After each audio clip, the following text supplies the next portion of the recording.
just that.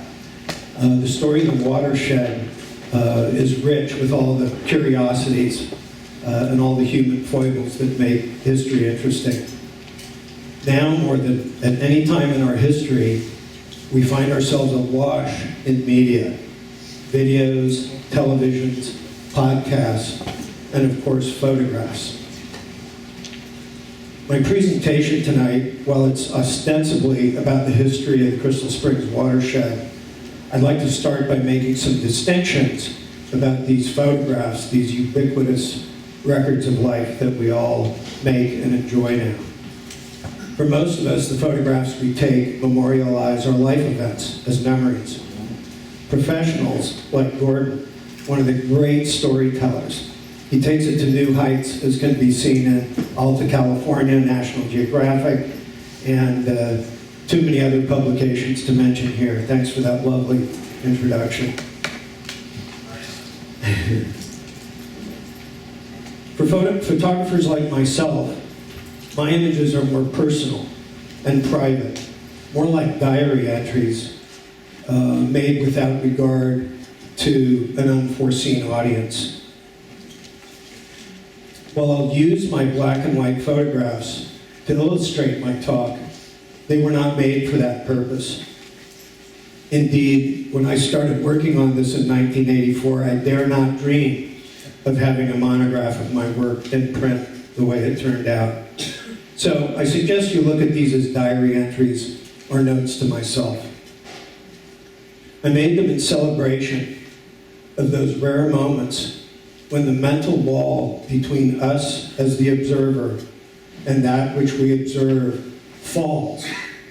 And in that moment of that wall of separation falling, we find ourselves anew and deeply connected to all that is. This is my life's work. So let's start with some basics on which we can build this history. You may ask, what's the nexus? Where does art and history come together? First, you have to acknowledge that water is life. Something we take for granted, go in the bathroom, open the spigot, and there it is. It's a requirement for daily survival. You add to that the fact that the city of San Francisco was completely burnt to the ground 6 times in the 1850s for one reason. They had no water to fight fires. So when the fires started, the call went out, leave the city, burn to the ground, and they would build it again. Second, I would assert that art is life. To live as an artist is a way of being in the world, a way of perceiving, a way of sharing one's heart, a practice of paying attention and learning every day. This is also my life. My art holds up a mirror to reflect our dependence on the natural world that is our first and only home. And it was my love of landscape photography that opened up my curiosity into the history of this place that we drive through every day we go over the hill.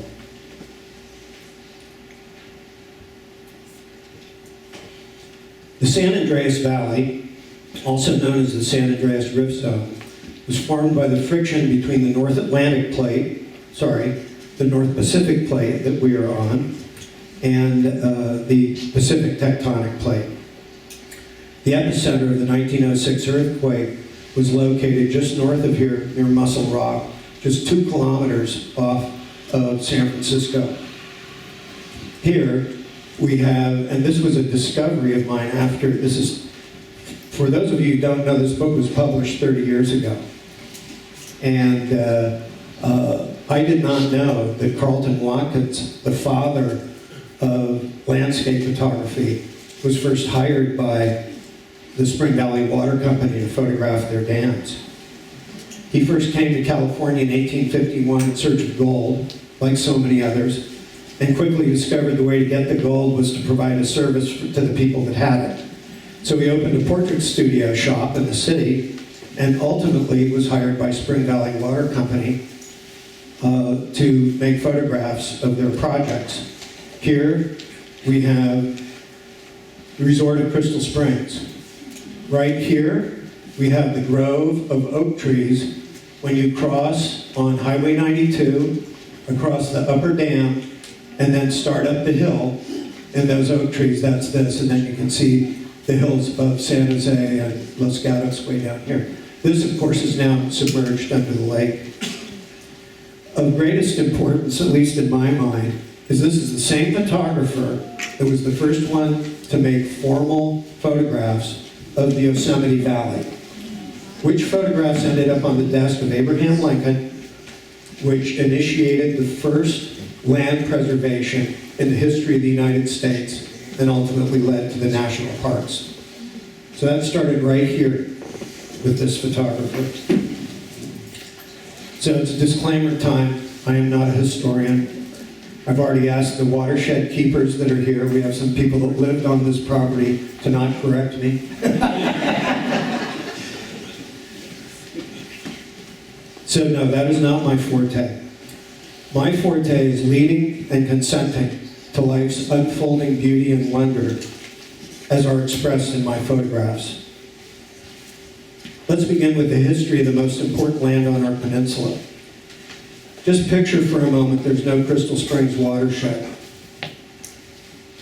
Just imagine what that land would be worth and what life here would be like. That land would end up looking like Bel Air above Los Angeles, paved, covered with beautiful homes, but it wouldn't be the natural preserve and the backbone of the life we enjoy here on the coast without it. So my story today is about how we avoided that fate. This is a photograph from Montero Mountain, looking across the northerly expansive skyline. Skyline Memorial Park would be about here in this photograph. So skyline and then Mount Hamilton across the bay in the distance. My father was a passionate outdoorsman and infected me with that same passion at an early age. Sometime around 1960, I told my dad that I wanted to go camping in those forests that I could see opposite our home in Woodside, which is adjacent to the hill on which Kenyatta College is built. And he told me emphatically, no, you can't go there. And of course, I was hooked. Spent the rest of my life wanting to get on that property. And by 1995, I had spent 10 years and made some 4,000 photographs on that forbidden territory. This from my artist statement in the Unseen Peninsula.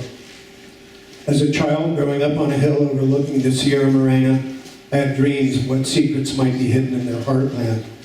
Dreams of Indians, pirates, and new worlds to explore. During the 40, now 70 years that my family has lived here, I've hiked those mountains, explored creek beds, slept under the stars of summer nights, and wandered amidst the beauty of redwood forests. It's a place I'm intimately familiar with, but more importantly, it's a place familiar with me.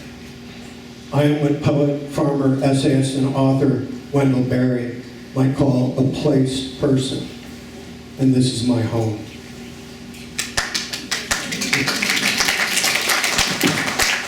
Our home. Okay, fast forward to 1982. Got married, opened my studio in San Francisco, and returned to my quest to get on the land. So Crystal Springs has been a vision for me for a very long time. The question always comes when doing a historical overview is, where do you begin? I've expanded the boundaries of the watershed for my talk tonight to reflect the first people's idea of their land, and included work from my 4-year residency at Stanford University.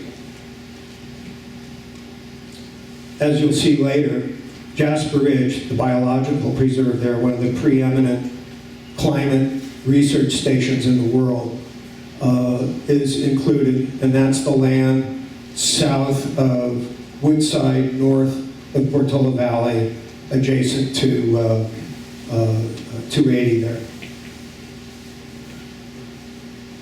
So I was on the Stanford land for 4 years, did a body of work called Chasing the Light, morning at Jasper Ridge between 2010 and 2014, some 20 years after the Unseen Peninsula was published, like Revelation, Trail 9.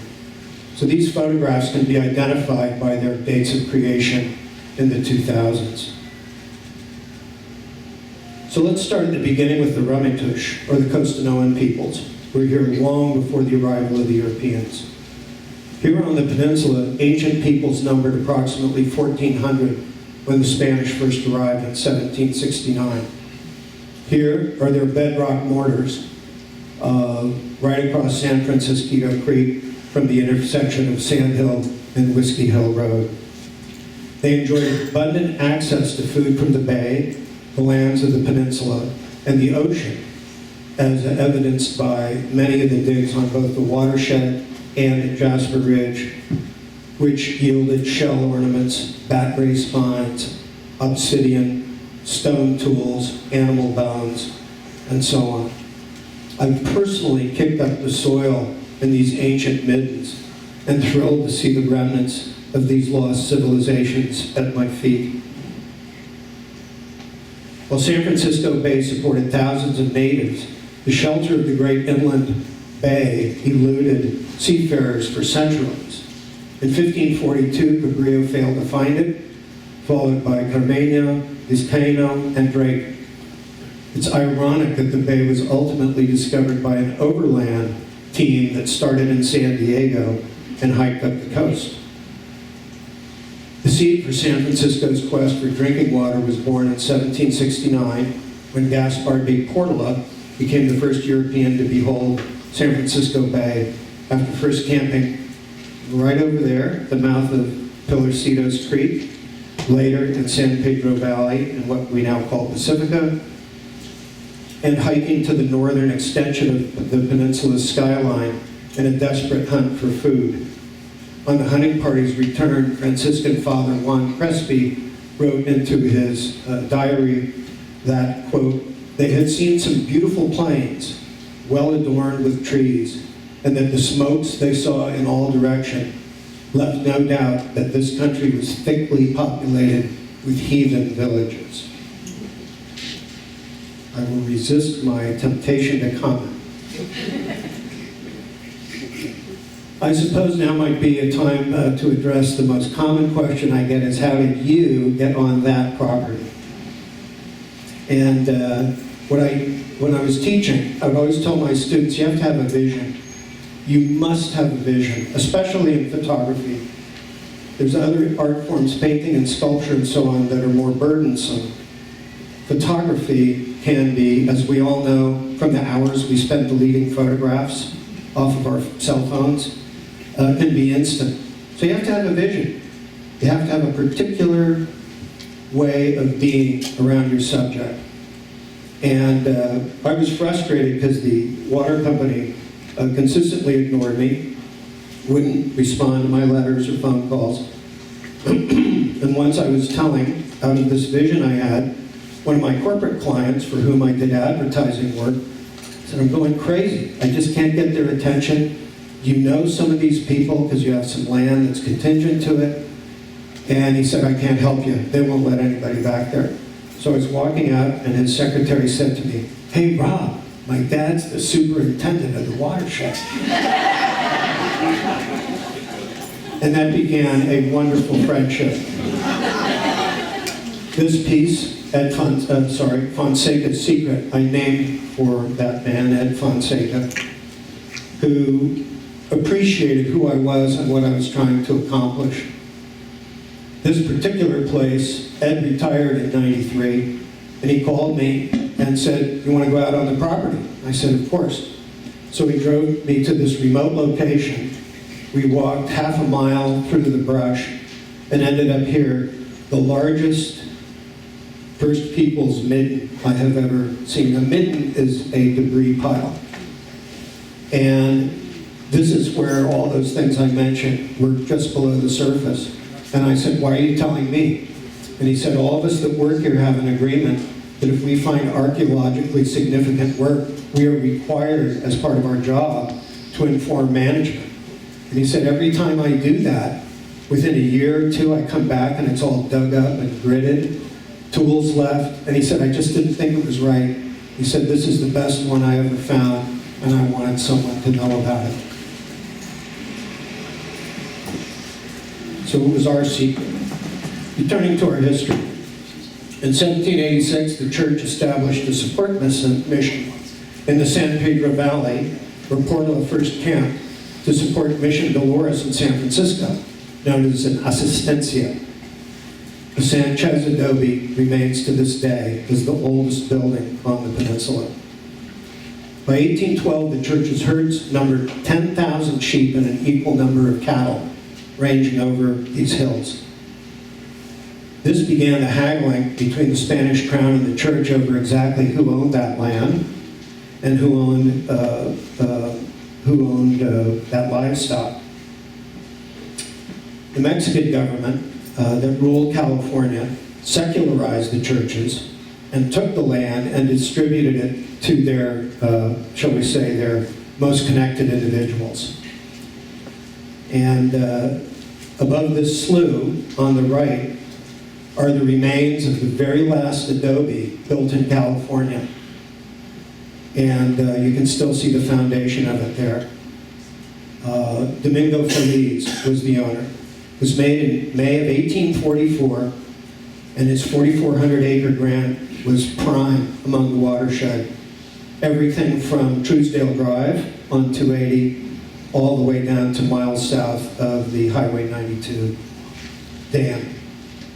Mexico's ceding of California to the United States by the Treaty of Guadalupe Hidalgo posed a serious problem for the Spanish land grantees, forcing them to defend their sumptuous real estate holdings in a new and unfamiliar legal system.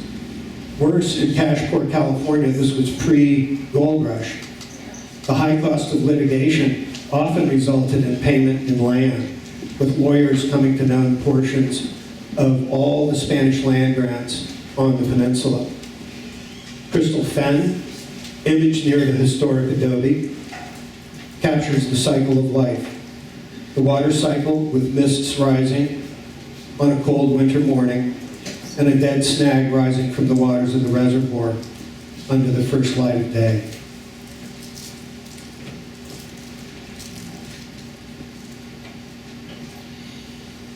The discovery of gold at Sutter's Mill in 1848 caused prices to skyrocket everywhere, including food, land, and lumber. The peninsula's Anglo population in the 10 years after went from 100 to over 3,000. And the residents of the peninsula attempted to form a legal county in the state to compete with San Francisco. They wanted to call it Raimundo County. To resolve these conflicting jurisdictions, the state created the County of San Mateo in 1856. The prosperity of the city, fueled by gold money, provided massive opportunities for ranchers, farmers, and lumbermen. Near this oak forest, which is that oak grove I showed you in that 1860 photograph, lies evidence of the very first vineyard planted in the state of California by Hungarian expatriate Agustin Haraszti in 1850. Lying just north of Highway 92 on the west shore of Lower Crystal Springs Reservoir, Haraszti planted 6 exotic varieties of grapes from Europe on 25 of his 640 acres. Comes as no surprise to anyone in this room, I imagine, that it was an abject failure due to the daily ocean-borne tides of fog causing mold and mildew and decay on the plants. Ultimately, he would move to Napa, and in 1857 founded Buena Vista Vineyards, introducing European viticulture and transforming Sonoma and Napa counties, valleys. He died being recognized as the father of modern winemaking in California. And if you know where to look, you can still make out a couple of his redwood vine posts in the oak forest. So we've got the National Park System and Napa Valley, all started here on our peninsula. Consider for a moment the now familiar names of the people who were first here, the first ranchers, Ralston, Flood, Stanford, Fifield, Cahill, Sneath, Scarpa, Sweeney, and Sanchez. Now we have Ralston Avenue, Scarpa Peak, the Sanchez Adobe, Sweeney Ridge, and the Sawyer Camp Trail. As the Spring Valley Water Company bought up the majority of arable lands on the peninsula, farms and ranches began to disappear under the waters of Crystal Springs, San Andreas, and Pilarcitos Lakes. Here, the view from Scarpa Peak, named for Antonio Scarpa. For those of you that don't know, on a clear day, tallest mountain north of Highway 92, Scarpa Peak. Central to the success of San Mateo County agriculture was a transportation system to carry both products and people between the city and its rural surrounds. In 1849, the 9-hour journey on John Wistman's stage between San Francisco and San Jose cost $32, or a month's worth of work, or 2 ounces of gold. This is the old stage road. There were 2 roads that went north to south. One, of course, the famous El Camino Real and Stage Road, which crosses Highway 92. While there are still several roads throughout the watershed like this one on the flanks of Scarpa Peak, the valley also needed reliable transport to Spanishtown, or Half Moon Bay. The Spanishtown Half Moon Bay Turnpike, as they called it, was completed in March 1860, and in 1866, the San Mateo County Gazette described it as pleasantly wide and commodious. Adjacent to our Highway 92, you can still see the foundation of the original toll house, the original toll booth, James Burns Store, a roadhouse, stage stop, and store built in 1857. So next time you're driving, you cross the dam, you go up around the corner. On the right is the quarry gate. Immediately after that, there's a little hillock there, and you can look in there and see the concrete foundations that are still there. While San Francisco's location was perfect for Presidio and Mission, it had no water. It was all sand dunes. After gold was discovered, the demand for water exploded. Entrepreneurs barged water across the bay from the creeks in San Mateo County, where residents could purchase water for $1 a bucket down along the waterfront, which was the average day wage for laborers on the East Coast. First, in 1850, there was a failed attempt by the Mountain Lake Company to build an aqueduct from Lobos Creek in the Presidio all the way to downtown San Francisco. Then the city chartered a new company, the San Francisco Water Works, to bring Lobos Creek water to town. In 1858, they began diverting that water via tunnel, flume, and pipeline to Fort Mason, where it was mechanically pumped up to the top of the hill so it could provide water pressure for the consumers. This, yet another pre-dawn image by a very long exposure. Dawn. I think this exposure was about 3 minutes, probably 4:30 in the morning. When the fog moves like that, it does this beautiful painterly job with its mists. That's, excuse me. So your competitor emerged, the Spring Valley Water Company, which drew its water from a very weak spring, Valley Spring, on Russian Hill. Eventually, in 1860, the 2 companies merged, keeping the name Spring Valley Water Works. Recognizing the paucity of water on the windblown sand dunes, they thought, we've got to look somewhere else, and this is where they came. So they started looking around the peninsula and quickly determined that Pilarcitos Canyon has the highest rainfall of the peninsula, and that's where they decided to start their work. Pilarcitos, meaning creek of the little pillar-like rocks, was the name given by Portola, who camped right here in town at the river's mouth on his way north in 1769. First came the 1860 damming of Pilarcitos Creek with a small earth and clay dam. That creek starts on the backside of Montero Mountain and flows all the way down under the bridge over here and out to sea. I found this 140-year-old sign when I was bushwhacking one day, and you can see it says Spring Valley Water Company at the bottom. And the tree, it had been there for over 120 years. The tree had actually grown around the corner of the sign. And within a month of my telling Ed Fonseca about it, it disappeared, and I couldn't believe it. And then when I went and visited him at the headquarters in Millbrae, there it was in the main lobby of the office. Until its discovery as a promising water source, it's remained a secluded and safe retreat for coyotes, pumas, big wildcats, and the formidable grizzly bear.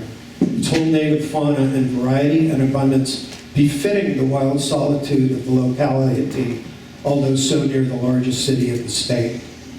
Calvin Brown, he was the first engineer that began working on this project to bring the peninsula's water to the city.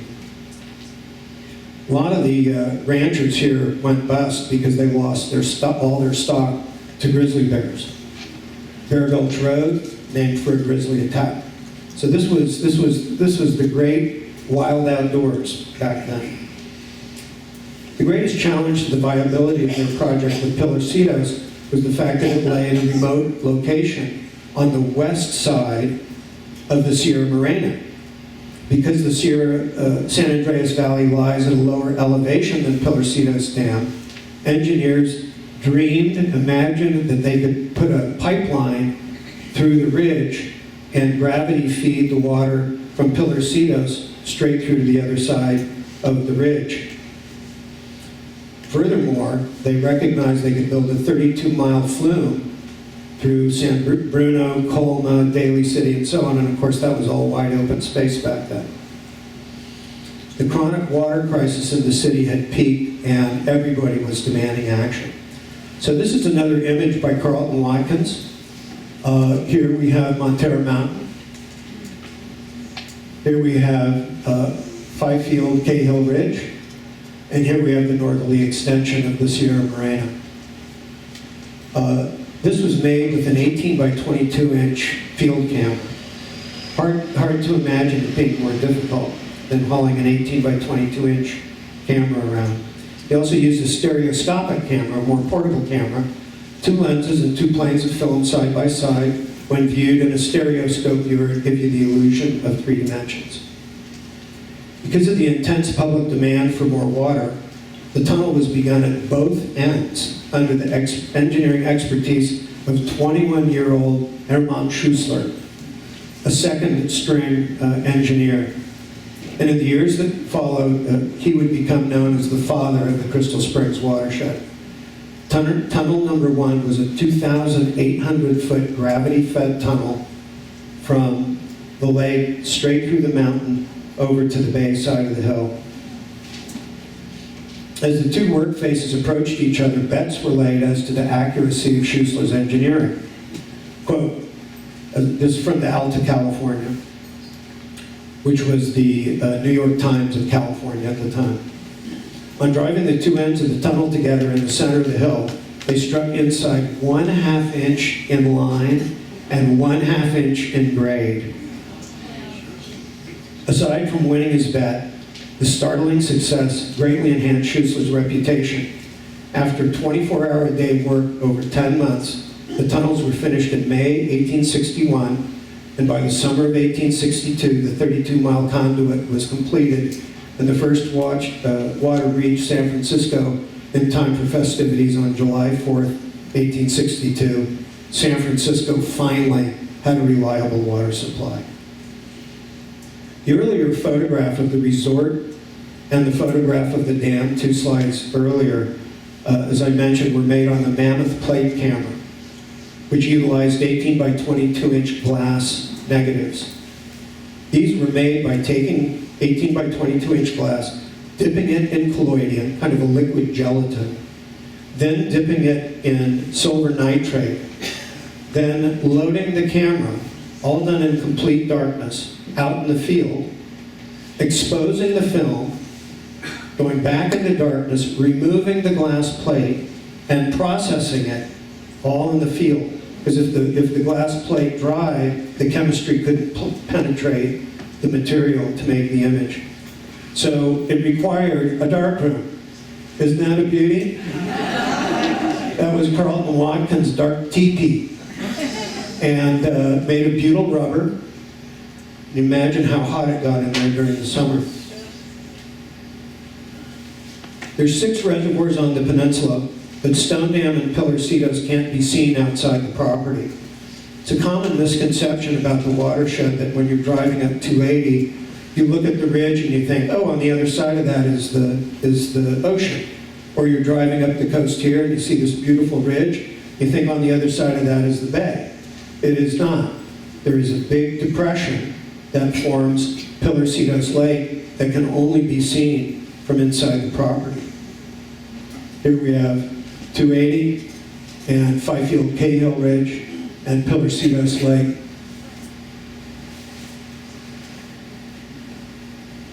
This was one of several redwood side flumes flowing to Pillarcitos Lake. It was constructed in 1910 and collapsed to the ground about 4 weeks after I photographed it. The purpose was, back then they had limited technology. So you couldn't have a dam that was 2 miles wide, it had to be very narrow, had to be anchored to bedrock. So just there, that limits where they could do their construction. And often, just a half mile downstream would be a big feeder creek, and they would lose all that water. So their solution was to build a check dam down the canyon, but above the elevation of Pillarcitos, capture that water, and then flume it back downstream, but up canyon to collect that water. So the gravity flume that carries water to the city, San Andreas Lake was at 670 feet, and the Laguna Honda Reservoir in San Francisco is 362 feet above sea level. So they sealed the pipes and were able to transport the water all that way with no mechanical propulsion. Spring Valley's ambitious vision for the peninsula land raised tremendous alarm among people who lived here. The San Mateo County Gazette wrote an editorial, "Should these companies acquire the right to carry all the water away that they wish, a large portion of our valuable lands will be robbed of all those beautiful streams with which nature has interspersed them, making them dry as an arid desert and rendering them useless for grazing." So there was tremendous local protests, but all the power and all the money was in San Francisco.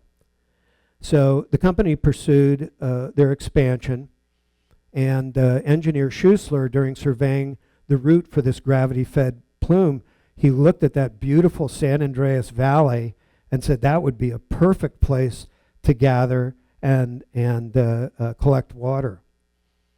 So they had a board meeting, and he recommended to the board, you should investigate the land privately in such a way so as not to be noticed by those eagle-eyed farmers. So they ended up hiring surrogates to hire surrogates to hire surrogates to buy up the land. The damming of the upper valley began in 1868, and water first flowed to the city from San Andreas Reservoir in November of 1870. This is the view across the reservoir looking east towards Sawyer Ridge. In 1871, Schuessler observed that they were losing considerable runoff that was way too far downstream to be able to flume back up to Pillarcitos. So they decided they would build Stone Dam. This is one of the PUC's photographs of Stone Dam. And to picture this, if you're driving, again, over the hill, you go up Highway 92, where it's relatively flat, and just when it starts to go up the steep grade and goes over the Pillarcitos Bridge, if you were to turn left there, this dam is about 2 miles up the road there. This was my rendering of it, Stone Dam Reservoir, 1989. At 5 million gallons, it's the smallest reservoir on the entire peninsula, but in the 1870s and 80s, it was a critically important source. And it's so small that you can't even see it on Google Earth. You can see all the other ones, but not Stone Dam. The next big project was Upper Crystal Springs in 1873. Schuessler situated the dam between two natural outcroppings of rock, now our Highway 92 across the dam. Those two outcroppings on both sides used to serve as, they had toll booths on both sides. The dam flooded the land grant of Domingo Feliz, and at this point, Spring Valley Water Company wielded so much power that they could condemn any land they wanted on the peninsula. This piece, Reeds and Water, I have a print of it over here, was shot from the earthen dam impounding Upper Crystal Springs. I'd waited years to make this photograph. It's one of the reasons I don't like the term to take a photograph. In my experience, great photographs are made. Even when they happen spontaneously, they are creative acts. I knew what I needed for this photograph. I'd seen it in my mind's eye. It required the season to be spring to raise the water level and provide for fresh, unbroken shoots. The wind had to be calm to avoid subject movement. The sky had to be overcast to provide the white reflection, and the light had to be dead flat. I believe it's one of my hardest won images and still remains a favorite. All the photographs in the book were shot on the square format Hasselblad medium format camera, with the exception of this one, which I cropped to make it look like it was a square. This was shot on the miniature camera on a Nikon. One night I was driving home, and sometimes the moment can't wait. I didn't have my Hassies with me. I had my Nikon and made this image. I choose not to work digitally. I think digital imaging is a miracle and a wonder, and I deeply appreciate it. It has significant advantages over working in the analog tradition. First, by allowing for much greater spontaneity, and second, significantly reducing cost, as there's no cost of film or processing or paper. But for all the effort I go through, at the end of the day, I want to hold a physical artifact in my hand that represents my take home, my completion for the day. When behind the camera, working with film and paper, I know that every shutter release demands an hour in the darkroom. And that demands great discernment before tripping the shutter. I love working in the darkroom, and I must add, I have yet to meet anyone who tells me they would have had a more fulfilling life if they had just spent more time in front of a computer. These moonlight images are especially difficult. The film is processed alternately in developer bath and water bath for multiple cycles ranging at a minimum 2 to 3 hours. This restrains the development in the highlights, which are white. In other words, this is where it's blackest on the negative, so when you take the film out of the development, those areas of the development quickly exhaust their capability to process. Whereas over here in the shadows and in the sky, all the chemistry keeps working. So this is quite a challenge, and something I take some pleasure in, obviously. Now we come to the crowning achievement of the Spring Valley Water Company, the Lower Crystal Springs Dam on San Mateo Creek, whose reservoir submerged the Crystal Springs Resort and contains 3 times more water than all the other reservoirs on the property combined. This, of course, is the dam that we fly over on the 280 bridge. Construction by the 1,000-man crew began in 1886 and was completed in 1890, making it the tallest dam in the United States and the largest concrete structure anywhere in the world. It was a stellar achievement for Schuessler, cementing his reputation as a master engineer. To this day, it's the world's tallest concrete dam. Unknown to many of us, the Searsville Dam, south of Woodside, represents Schuessler's only misstep. I think he was kind of drunk on his success with, the piping and everything else, and he thought, well, let's dam San Francisco and Corte Madera Creek, and we'll do the same thing. And so they built Searsville Dam. and it was built using the same imbricated block technique that was used for Lower Crystal Springs. That was a pioneering development at the time, utilizing massively poured concrete blocks with staggered joints that locked into each other. The design proved so successful, it was used to build Hoover Dam on the Colorado. In this photograph, shot directly down the fall line on a large boom during the New Year's Day flood in 2010, shows the blocks and their checkerboard pattern. During the 1906 earthquake, the 8.6 Temblor moved both dams 8 feet in 15 seconds, and neither of them cracked. To this day, you look up imbricated block dams in the United States, Hoover Dam, Searsville Dam, and Lower Crystal Springs. Those are the only three. The completion of the dam marked the end of major construction in the valley. The city of San Francisco was livid with the water company because they had condemned these lands, they'd helped raise bond money and so on, and the owners had told them, we're going to sell it to you, no problem. You just keep stepping up to the bat and letting us get these lands and facilitating construction, and we'll sell it back to you. And they refused. They were making too much money from their clients paying for water. So the city decided they were done with Spring Valley, and they turned to the federal government and the Tuolumne River in Yosemite National Park against the vociferous opposition of John Muir, conservationists, and especially the Spring Valley Water Company. The Hetch Hetchy Act was passed in 1913, and the city's intention to work around the recalcitrant Spring Valley water ownership bore fruit. Ultimately, the city did purchase Spring Valley Water Company in 1930 for the princely sum of $40 million. And in 1934, the first water from Hetch Hetchy in Yosemite flowed through the Pulgus Water Temple to join the waters of the Crystal Springs Reservoir System. This, the stars wheeling around the Pulgus Water Temple on a frigid December night, an exposure measured in hours under the full moon, processed by the same water bath technique I mentioned earlier. Of course, it's impossible to mention these geoengineering feats without talking about the people behind them.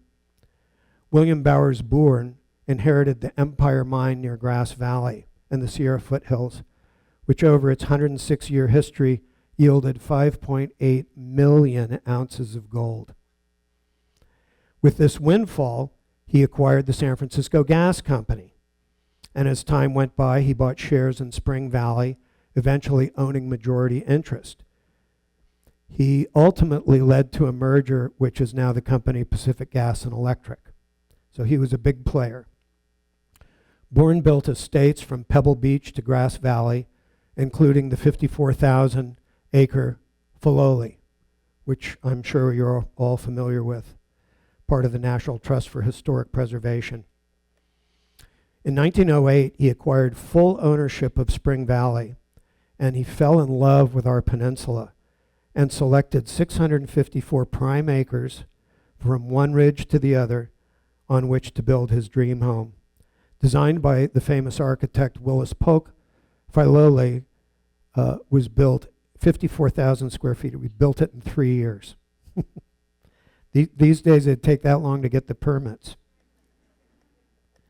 Filoli is an acronym for Bourne's personal motto: fight for a just cause, love your fellow man, and live a good life.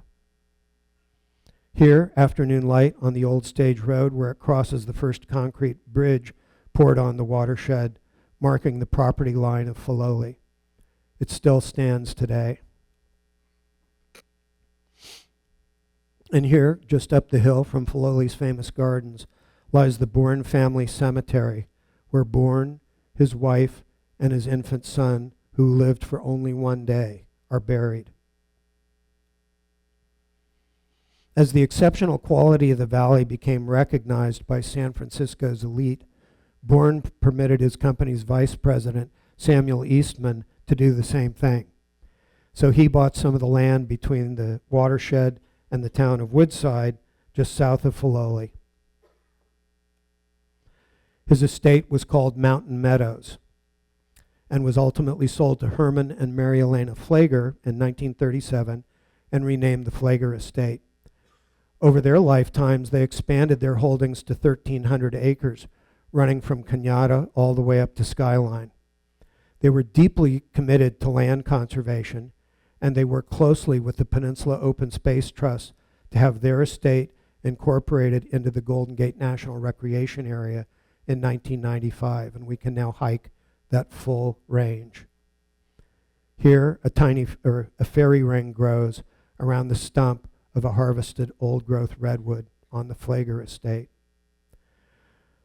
Like dozens of other post projects, I was fortunate to be commissioned to make the photographs to help them fund their conservation efforts. This is the site of the old sawmill on West Union Creek. It's kind of an optical illusion. This is actually about 15 feet high. And this is where the water wheel was that drove the sawmill that collected redwood that was then wagoned down to the port of Redwood City and then barged to the city in San Francisco. Virtually all the Victorians in San Francisco were built with redwoods from our peninsula. In closing, I want to return to my work as a photographer. I hope we've all had those moments out of time when we become present to something that's truly extraordinary. When the wall between us as an identity, as an observer, and that which we observe disappears, and we have that experience of profound connection with the world. These are the moments I seek to evoke with my art. Here, the first light of day touches the crown of Adobe Point. And here, under a thick fog, the wettest location on the watershed is the first ridge above the coastline, where incoming Pacific winds drive moisture-laden clouds skyward, cooling and condensing its water into rain. Even here, in photographing the Interstate 280 freeway that I despised, built by tractors that I vandalized as a child in my rage against their destruction of the forest behind my home, even this reflects a certain beauty, balance, and harmony, the hallmarks of my art. Black Forest on Cahill Ridge, north of Skylawn, is one of several planted by the water company over 150 years ago because they reasoned they could put these trees up like a big catcher's mitt and catch that water, condense it, and add to their inflows. So the next time you drive over the hill on 92 and you're going down the hill from Skyline towards San Mateo and you drive through that very dark forest, take a look at it. All those trees are planted in straight rows. And in the cold calm of winter, the chilled coastal fog pours down and out of Pilarcitos Canyon. While underfoot, redwood sorrels continue to bloom beneath the wet forest canopy, life always finds a way. I'll close by reading this quote from Albert Einstein on the final page of my book. A human being is part of the whole, called by us universe, a part limited in time and space. He experiences himself, his thoughts and feelings, as something separated from the rest, a kind of optical delusion of his consciousness. This delusion is a kind of prison for us, restricting us to our personal desires and to affection for a few persons nearest to us.